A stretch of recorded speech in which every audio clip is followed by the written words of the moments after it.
Bonsoir. Les hémophiles contaminés par le sida ne veulent plus seulement des indemnités, ils réclament la justice. La justice est une cour d'assises pour le Centre national de transfusion sanguine qui a commercialisé pendant des mois du plasma infecté par le virus. C'était avant 1985. Aujourd'hui, ces hémophiles parlent de crime. Hervé Guéquier. La menace de la cour d'assises, le mot crime lancé par l'Association française des hémophiles, la tension monte dans l'affaire des malades transfusés et contaminés par le sida avant 1985. Les échantillons de plasma étaient infectés et pourtant certaines autorités le savaient. Des documents confidentiels rédigés par des médecins en mai 1985 préconisaient le chauffage du plasma pour inactiver le virus du sida, mais aucune décision rapide n'a été prise. Au banc des accusés, le Centre national de transfusion sanguine, le Laboratoire national de la santé et le ministère de la Santé. Aujourd'hui, un des avocats des malades proteste. On a délibérément laissé sur le marché des substances dont on savait qu'elles étaient extrêmement dangereuses. C'est constitutif d'un crime et d'un crime volontaire. Et d'ailleurs, la jurisprudence a étendu l'intention de nuire à la simple acceptation consciente d'un danger. La question qui se pose est la suivante. Le CNTS, les pouvoirs publics, le docteur Garetta, savait-il de façon consciente que les produits étaient dangereux? La réponse est incontestablement oui. Le ministre de la Santé de l'époque, Edmond Hervé, actuel maire de Rennes, demeure obstinément muet sur cette affaire. Pourtant, depuis 1985, 171 malades contaminés sont morts du sida. Les hémophiles réclament donc assistance pour les familles. Dans ces 171 décès, il y a 30% de mariés, enfin d'hémophiles qui étaient mariés avec des charges de famille. Il faut donc assurer à ces familles le moyen de vivre décemment. Quelques malades ont reçu une indemnité de 100 000 francs, mais la plupart demandent justice et refusent le prix du silence. Jusqu'alors, le responsable du Centre national de transfusion sanguine ne s'est pas expliqué sur ce dossier, mais Michel Garetta, le directeur du CNTS, répondra à nos questions samedi prochain dans le 19-20. La terre a tremblé hier et aujourd'hui en URSS, en Yougoslavie et au Pérou. A priori, aucun rapport entre ces différents séismes, malgré la violence des deux secousses qui ont touché la Géorgie. Le bilan est pour le moment beaucoup moins lourd qu'en 1988. Les chiffres provisoires font état de 100 morts. Béatrice Nivois. Ce sont les petits villages d'Ossétie du Sud qui ont le plus souffert de ce séisme d'une amplitude de 7 degrés sur l'échelle de Richter. Des villes comme Java sont-elles détruites à 80%. Dans cette zone de montagne en plein Grand Caucase, 130 000 personnes habitent de petites maisons basses, considérées plus solides. Et pourtant, il y aurait déjà 100 morts et 230 blessés. Plus d'eau ni d'électricité, encore moins de moyens de transport. Les voies ferrées sont coupées. Et si les travaux de déblaiement ont commencé, on s'attend encore à de nouvelles secousses, d'autant que le Caucase est une chaîne montagneuse jeune et active. On a eu déjà une réplique de magnitude 6 et on aura d'autres de magnitude 5 probablement. Et ça va durer des mois et peut-être des années. C'est l'armée envoyée par Moscou pour régler une situation interne conflictuelle qui est chargée des secours. Mais aujourd'hui, la Géorgie a demandé de l'aide à toutes les organisations internationales. L'Arménie est déjà intervenue sur le terrain. La France pourrait le faire puisque la Géorgie vient de le lui demander. Autre catastrophe naturelle au Bangladesh. Cette fois, un violent cyclone s'est abattu sur les zones côtières du pays. Les vents ont atteint 230 km/h. Le bilan provisoire est de 268 morts et 50 disparus selon le Croissant Rouge. Un bilan qui pourrait s'alourdir. La Chine aurait bien voulu définitivement tourner la page sur 2 ans de brouille avec la France, mais lors de son voyage à Pékin, Roland Dumas a refusé de tirer un trait sur la pression sanglante de la place Tiananmen. Le ministre français des Affaires étrangères a en effet demandé aujourd'hui l'amnistie pour tous les dissidents du printemps de Pékin. Reportage de nos envoyés spéciaux sur place, Philippe Pisteur et Georges Minangua. Tiananmen, 2 ans après, le printemps de Pékin ne paraît plus être aujourd'hui qu'un souvenir. La place rendue aux touristes et aux promeneurs sous l'œil de Mao, garant du dogme. La normalisation a fait son chemin. Avant 1989, à l'occasion des fêtes du 1er mai, chaque année, tournaient ici, aux côtés de Sun Yat-sen, les portraits de Marx, Engels, Lénine et Staline. Pendant les événements de mai et de juin, les étudiants ont exigé leur disparition. Aujourd'hui, les barbus, comme on les appelle ici en Chine, n'ont toujours pas réapparu. C'est peut-être là la seule trace visible du printemps de Pékin. Dans les rues de Pékin, ambiance de tranquillité et d'abondance, les uniformes se font discrets. Envers de ce décor, le campus de Beida, haut lieu de la contestation en 89. Ici, le journaliste étranger n'est pas admis, c'est dans la discrétion qu'il faut filmer, et les questions restent sans réponse. Et pour cause, la répression du printemps de Pékin laisse dans les geôles chinoises des milliers de prisonniers. Pourtant, si la France, avec cette visite de Roland Dumas, entend marquer la reprise de ses relations avec Pékin, c'est qu'elle estime déceler des signes encourageants. Répression moins dure qu'on aurait pu le craindre, retour à la politique d'ouverture économique. Nécessité du dialogue aussi, puisque Paris et Pékin sont toutes deux puissances militaires et nucléaires, membres du Conseil de sécurité.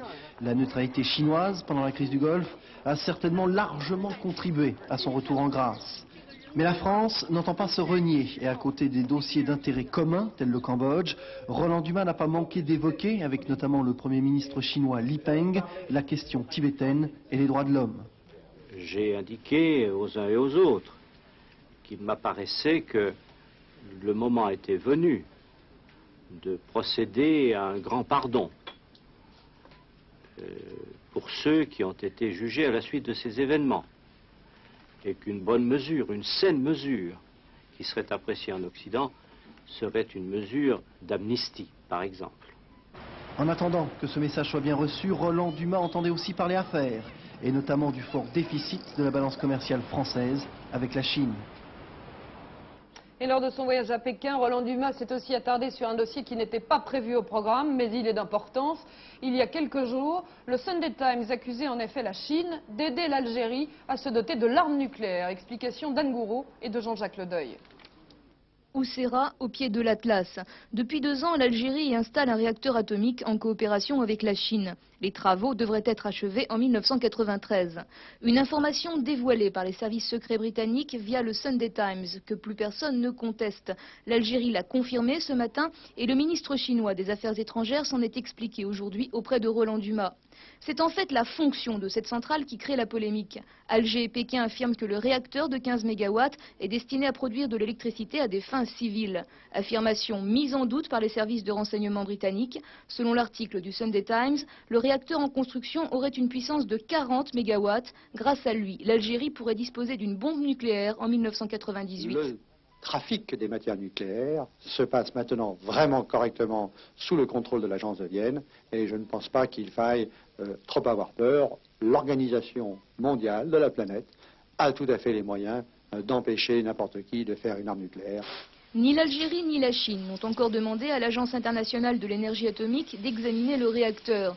Les autorités algériennes affirment pourtant ne pas chercher à se dérober à un contrôle international si un pays en fait la demande. Le drapeau de l'ONU flotte depuis ce matin sur le camp de Zaro et les premiers contingents des Nations Unies sont arrivés aujourd'hui dans le nord de l'Irak. Autant de mesures qui devraient favoriser le retour des réfugiés kurdes dans leur région. Un retour massif qui devrait débuter demain. Jean-François Gringoire. Ce matin, sur le camp d'hébergement de Zaro, au nord de l'Irak, des responsables des Nations Unies, entourés de soldats américains, s'apprêtent à hisser le drapeau bleu de l'ONU, une cérémonie symbolique, un signe envers les réfugiés kurdes qui veut dire le retour est possible dans la zone de sécurité tenue par l'organisation. En nombre peu élevé pour l'instant, les retours ont commencé ce matin. Ici, des soldats britanniques qui aident une famille kurde à se réinstaller. Toujours ce matin, les premiers convois ont quitté la Turquie pour l'Irak, 25 camions en tout chargés de nourriture et de médicaments. Parallèlement, Bagdad annonçait ce matin le prolongement pour 1 mois de l'amnistie accordée aux insurgés kurdes. Saddam peut promettre n'importe quand, n'importe quoi, et puis le lendemain, il change d'avis. On a vu encore au cours de la crise du Golfe, entre toutes ces déclarations incendiaires, ce qu'il a fait finalement. Donc ça n'a absolument aucune valeur, ça ne trompe pas grand monde. La seule parole qui puisse être crédible aux yeux des Kurdes maintenant, c'est celle des Nations Unies et en particulier des puissances alliées qui ont été engagées dans la guerre du Golfe, qui ont une responsabilité dans la tragédie actuelle des Kurdes. Aussi, les alliés continuent-ils à préparer le terrain en attendant le relais des forces de l'ONU, car dès demain, ce sont des milliers de Kurdes qui regagneront leur village situé dans la zone de sécurité. C'est historique. Pour la première fois depuis 17 ans, le dialogue s'établit entre catholiques et protestants en Irlande du Nord. Premier pourparlers aujourd'hui à Belfast. Mais le Sinn Féin, la branche politique de l'IRA, n'y participe pas. Ces pourparlers doivent durer une dizaine de semaines. Si un accord intervient entre les différentes communautés, il pourrait mettre fin à plus de 20 ans d'une guerre civile et religieuse qui a fait près de 3000 morts. Marie-Odile Pagnès. 22 ans d'attentats, de fusillades, 22 ans d'arrestations, de répression, une guerre larvée au sein même de la CEE depuis ce 14 août 1969 où les troupes britanniques arrivent en Irlande du Nord après les émeutes entre catholiques républicains et protestants loyalistes. À l'origine de ces violences, une simple manifestation un an plus tôt des catholiques pour obtenir l'égalité des droits, car depuis la partition de l'Irlande en 1921, les protestants dirigent la politique, l'économie, la vie sociale de l'Ulster et ont mis en place une série de mesures répressives et anticatholiques. Mais loin de calmer la situation, la présence britannique ne fait que l'enflammer. Le cycle agression-répression est engagé, à tel point qu'à la suite d'une série d'internements administratifs qui fait 17 morts en 36 heures, la Grande-Bretagne est reconnue coupable de traitements inhumains et dégradants envers les nationalistes par la Cour européenne des droits de l'homme. L'IRA s'est réorganisée et multiplie ses actions. Les loyalistes répliquent, crimes contre attentats à la bombe. Le nombre de morts ne cesse de croître chez les militaires, chez les républicains, comme parmi les civils. En 1976, le statut de prisonnier politique est aboli. Dans les prisons, les détenus républicains entament des mouvements de protestation, comme la grève de la faim du député Bobby Sands, qui s'achèvera par sa mort en mai 80, après 66 jours de jeûne. 9 de ses compagnons mourront aussi les jours suivants. En octobre 82, le Sinn Féin, branche politique de l'IRA, obtient 5 sièges lors d'élections locales, mais la lutte armée se poursuit. La signature en 85 d'un accord anglo-irlandais ne changera rien. Les loyalistes considèrent comme une ingérence le droit de regard sur la situation des catholiques accordé au gouvernement de Dublin. Plus rien n'est respecté, pas même les funérailles. En mars 88, lors de l'enterrement des membres de l'IRA abattus à Gibraltar, un loyaliste ouvre le feu sur la foule. L'IRA se venge, 2 soldats sont fusillés. Un engrenage qui se poursuit encore. Les négociations semblent l'ultime espoir d'en sortir, d'en finir avec cette guerre qui refuse de dire son nom. Nous reviendrons au cours de la semaine sur ce dossier avec des reportages de nos envoyés spéciaux. Michel Rocard n'aura jamais été aussi bien compris en Nouvelle-Zélande que ce matin. Après une journée très politique hier à Wellington, le Premier ministre s'est rendu aujourd'hui dans la ville la plus francophone du pays, à Cahora, pavoisée à l'occasion en bleu-blanc-rouge. Reportage de nos envoyés spéciaux, Daniel Sportiello et Pierre Michel. À 3/4 d'heure d'hélicoptère de Wellington, à Cahora, au pied, mais oui, des Alpes du Sud et au bord du Pacifique, Cahora a bien failli être française il y a 150 ans. Mais à l'arrivée de l'expédition, les colons venus du Havre et de Rochefort durent se rendre à l'évidence, les Anglais étaient là depuis 5 jours à peine. Aujourd'hui, la centaine d'habitants de descendance française sur les 700 que compte la ville bredouillent encore quelques mots de français. Madame, mademoiselle, monsieur, au revoir. J'ai 2 oncles qui sont enterrés en France. Ils combattaient avec les Alliés pendant la Première Guerre mondiale. Des témoignages apparemment bien loin de la politique, qui reprend pourtant ses droits lors de l'arrivée du Premier ministre français, comme en témoignent ces manifestants antinucléaires. Quant au mauvais rapport avec la France, à la suite du sabotage du Rainbow Warrior, ils ont longtemps inquiété ces descendants de Français. C'est un incident qui s'est produit. Le gouvernement français a présenté ses excuses, donc nous voulons que ce soit enterré. Et maintenant, il faut voir ce que nous pouvons faire ensemble. Je pense que c'est très bien de sa part de s'être excusé. Je pense qu'il faut oublier tout ça. La presse a largement relayé ici les excuses de Michel Rocard et apparemment le message est passé. Une satisfaction pour le Premier ministre qui tient beaucoup à ménager les relations que la France entretient avec cette partie du monde. Une France très présente d'ailleurs dans le Pacifique Sud avec ses 3 territoires d'outre-mer, Wallis et Futuna, la Polynésie française et la Nouvelle-Calédonie. La Nouvelle-Zélande n'est-elle pas plus proche de Nouméa que de Sydney ? Ce qui explique sans doute que pour Michel Rocard, Akaroa, qui cultive l'image de la France à l'autre bout du monde, Akaroa évalue le détour. En France, l'affaire Urbagraco et plus globalement le financement des partis politiques pourrait bien être au centre d'une commission d'enquête. L'opposition ne le refuse plus, mais elle pose 2 conditions. C'est ce qu'a confié Charles Millon à Véronique Gorel dans les couloirs de l'Assemblée. Charles Millon. puisque le Parti socialiste a proposé une commission d'enquête sur les financements des partis politiques et sur le financement des campagnes électorales depuis le début de la Ve République, nous répondons oui, mais première condition, que cette commission soit transparente, donc que les auditions soient publiques, et deuxième condition, qu'elle soit équitable, c'est-à-dire qu'elle ne puisse être captée par un parti politique ou une formation politique, et que sur les deux postes importants, le poste de président et le poste de rapporteur, il y ait une répartition équitable, l'un à la majorité socialiste et communiste, l'autre à l'opposition, UDF, RPR, UDC. Les Européens ne veulent pas voir les voitures japonaises envahir le marché sans obtenir de contrepartie. Ils se sont donc mis d'accord cet après-midi à Bruxelles sur un projet d'arrangement avec les Nippons. Il ne s'agit pour le moment que d'un projet. Quelles en sont les grandes lignes? Réponse avec François Poulet-Matisse. L'Europe devra s'ouvrir aux voitures japonaises. C'est l'une des conditions de ce que l'on appelle un marché unique, ouvert et concurrentiel. En Belgique, 25% des voitures vendues sont japonaises. En France, les ventes sont limitées à 3%. Ces deux chiffres résument à eux seuls tout le problème de l'ouverture des frontières. En Belgique, le mal est fait, pourrait dire Jacques Calvet, PDG de PSA. L'acheteur belge, lui, voit les choses différemment. J'aurais toujours préféré acheter européen, mais l'avantage des Japonais, c'est que vous savez où vous allez au point de vue prix. Vous allez dans une autre marque européenne, ou en française ou allemande, vous avez le prix, plus X pour toutes les options, vous arrivez à un prix énorme. À votre avis, c'est ça qui fait l'invasion de véhicules japonais en Europe? Peut-être pas uniquement, mais pour moi, oui. Le projet d'arrangement que Bruxelles propose aux Japonais tient en deux idées fortes. 1. Accepter le principe de l'ouverture du marché européen en 1999. 2. Donner d'ici là aux constructeurs européens un délai de 5 à 7 ans pour s'adapter, voire se restructurer. Dans la négociation qui va s'engager maintenant avec les Japonais, la position européenne semble enfin clarifiée après quelques tergiversations. Mais il n'est pas dit que les constructeurs, eux, accepteront cette nouvelle donne dans l'unanimité. Les pompistes menacent à nouveau de se mettre en grève. Ils ont décidément trop de chèques sans provision. Et ils reprochent aux banquiers de bloquer la réforme qui leur permettrait de se faire rembourser jusqu'à 300 francs par chèque. Reportage de Dominique Chapuis et Édouard de Pazis. Angoisse à la pompe, les pompistes menacent comme en janvier dernier de refuser les chèques de plus de 100 francs et même de fermer purement et simplement les stations-service dans toute la France. Motif de leur colère, la crainte que le projet de loi sur les chèques sans provision ne soit pas étudié à la session de printemps comme prévu. Ils accusent notamment les banques de tout faire pour retarder cette discussion. Depuis le mois de janvier, nous avons tenu de très nombreuses réunions avec le comité des usagers de la Banque de France.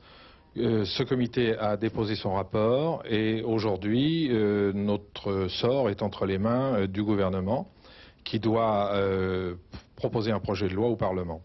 Et nous trouvons que l'opposition systématique des banques à toutes nos propositions a pour effet de retarder les choses et ça devient tout à fait insupportable. Principal grief des pompistes, le refus des banquiers de relever la garantie des chèques de 100 à 300 francs. Une telle décision coûterait en effet à ces derniers 1,5 milliard de francs par an, soit 3 fois plus qu'aujourd'hui. Elle les contraindrait d'autre part à refuser un carnet de chèques à 15% des Français. Nous n'accepterons jamais de l'augmenter. Nous ne pouvons pas imaginer, et personne ne peut imaginer, qu'on puisse augmenter le niveau de la garantie sans qu'on la fasse payer à nos clients. Et donc, on repose le problème du paiement du chèque. Intransigeance des banques d'un côté et de l'autre des pompistes dont le revenu est amputé de 15 à 30% par mois à cause des chèques sans provision. Le ton risque de monter dans les jours qui viennent. Les pompistes pourraient être rejoints dans leur mouvement par des organisations de commerçants. 48 heures dans le noir total et à plusieurs dizaines de mètres sous terre, 5 spéléologues sont bloqués depuis dimanche soir dans le massif du Vercors. Les équipes de secours ont bien du mal à les rejoindre pour les sauver. Ils devraient logiquement y parvenir ce soir. Reportage de la 3 à Grenoble, Joël Serroni et Berry Sautel. Les 5 spéléos originaires du Rhône et de la Drôme sont partis samedi matin à 11 h pour une expédition qui devait se terminer dimanche soir. Mais depuis samedi, aucune nouvelle. Pourtant, l'ambiance n'est pas vraiment à la panique. Les 5 spéléos sont des sportifs confirmés. Ils connaissent parfaitement la grotte de Gournier. Un spéléo, il ne faut pas s'alarmer quand même trop. Quand on est sûr des gens qui sont attardés, pour le moment j'appelle ça des attardés, c'est pas quand même crucial, dans la mesure où on sait quand même que c'est des gens qui ont un bivouac quelque part. Hein. Une première équipe de secours est partie à la recherche du groupe hier soir vers 21 h. Après avoir progressé sur 1,5 km, ils ont dû faire demi-tour face à une cascade de 12 mètres rendue infranchissable par la montée des eaux. Profitant d'une décrue amorcée ce matin, une troisième équipe est partie en début d'après-midi pour tenter une nouvelle jonction. Les conditions semblaient favorables et les sauveteurs pensent pouvoir ramener le groupe pendant la nuit, à condition toutefois que les conditions météo ne s'aggravent pas. Mais ce soir, la pluie tombe de nouveau sur le Vercors et les prévisions sont loin d'être optimistes. Et justement, on vient de l'apprendre, les 5 spéléos ont été joints par les sauveteurs il y a quelques minutes. Ils sont tous sains et saufs. Tout de suite, les autres faits marquants de l'actualité en France. Sophie Ponchelet. 2 morts et 2 blessés lors d'une fusillade la nuit dernière dans un camp de gitans à Toulouse. Une banale dispute au sujet d'une voiture aurait dégénéré en une violente bagarre entre 2 hommes. L'un d'entre eux aurait alors sorti son revolver, tuant sur le coup son adversaire et blessant plusieurs personnes aux alentours. Il s'est enfui immédiatement après la fusillade et n'a toujours pas été retrouvé. L'accès au centre de détention de Tarascon dans les Bouches-du-Rhône, bloqué pour la seconde journée consécutive. Les surveillants ont reconduit leur mouvement. Ils réclament l'embauche d'une vingtaine de gardiens supplémentaires et veulent des engagements formels de l'administration. C'est le 4e conflit dans cette prison, ouverte il y a 1 an. Après la pub anti-tabac, Quimper se lance dans la pub anti-sida. Depuis ce matin, 150 affiches recommandant l'usage du préservatif ont remplacé celles qui dénonçaient les dangers du tabac et que la municipalité a dû retirer hier. Les nouvelles affiches ont été choisies par un jury de jeunes de 16 à 20 ans et resteront apposées pendant 15 jours sur le mobilier urbain de la ville. Fumer ou travailler, il faudra choisir chez Dupont de Nemours à Besançon. À partir du 1er juin prochain, la direction de l'entreprise a décidé d'interdire la cigarette à ses 500 salariés sur l'ensemble du site.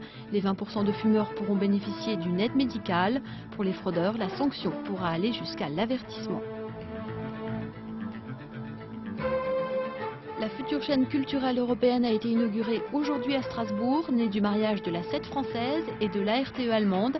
Elle diffusera 5 heures de programme culturel par jour à partir du printemps 92 en français et en allemand. Et ses responsables insistent sur le fait que ces émissions ne seront pas élitistes. Ennui mécanique et malchance pour François Delcaux dans le Tour de Corse. Le Français a perdu plus de 10 minutes dans les épreuves d'aujourd'hui. Résultat, la victoire se joue maintenant entre le tenant du titre, Carlos Sainz, et Didier Auriol. Reportage en Corse de Maxime Villerio.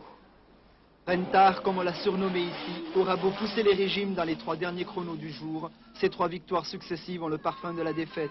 Comment pourra-t-il oublier cette maudite descente sur Borgo où tout à coup la Sierra s'est immobilisée au bord de la route? C'est vraiment un coup de malchance le plus total, à l'image de celui du Monte Carlo. Je crois que ça me poursuit un petit peu à l'image de Yves Loubet. Je connais le même style de malchance. Alors le temps de trouver la panne, 12 minutes, le rallye est perdu. Ce soir, à cette spéciale de la fin, Carlos Sainz est en passe d'épingler un nouveau titre à son palmarès. 11 secondes seulement le séparent d'Auriol, lancé à ses trousses. Mais la Lancia du Français a montré aujourd'hui ses limites sur les bosses des routes corses. Pour terminer, les pronostics de M. Courtine pour le tiercé Quintet Plus qui se courra demain à Saint-Cloud.